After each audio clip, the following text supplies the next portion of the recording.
statement.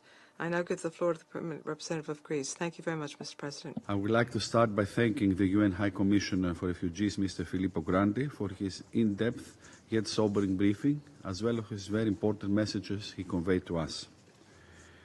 My country, Greece, would like to express its appreciation to the High Commissioner for his continuous and ardent dedication to his mandate.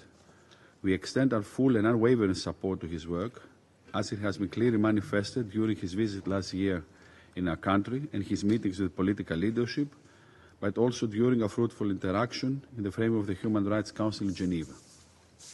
Mr. President, the world is currently facing one of the most significant humanitarian challenges of our time, the forced displacement of millions of people due to armed conflicts, violence, human rights violations, economic and social insecurity, food insecurity, natural disasters, and the impact of climate change.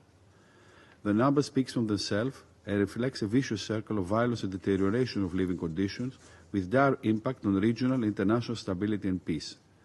The numbers also reflect a blunt reality, the uprooting of human beings from their lives by forces beyond their control. Ongoing crises in Gaza, Syria, Ukraine, Sudan, South Sudan, Democratic Republic of Congo, Myanmar, Afghanistan, Haiti, and Venezuela are major drivers of forced displacement. Mr. President, allow me to highlight the following key points. All of the conflicts mentioned share two common features: the blatant disregard of international humanitarian law by parties to conflicts and the lack of accountability. Both features have a devastating effect on civilians, civilian infrastructure, and humanitarian personnel.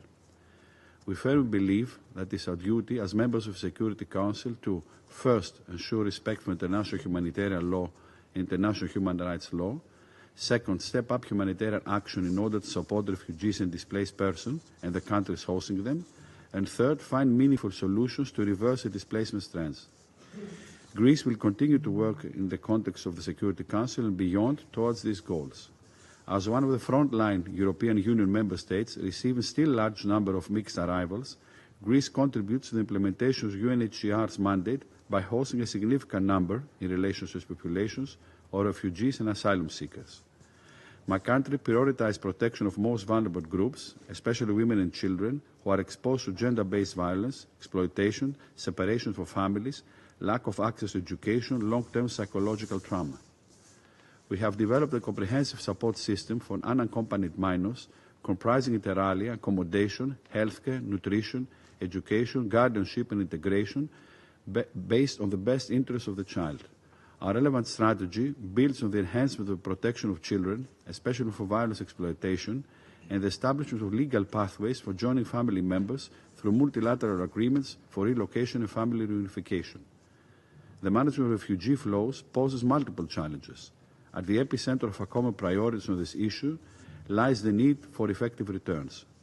Moreover, we remain gravely concerned about the involvement of criminal smuggling networks that exploit human suffering along migration routes, and of course about the heinous practices of instrumentalization of migration, which is in total disregard of international law.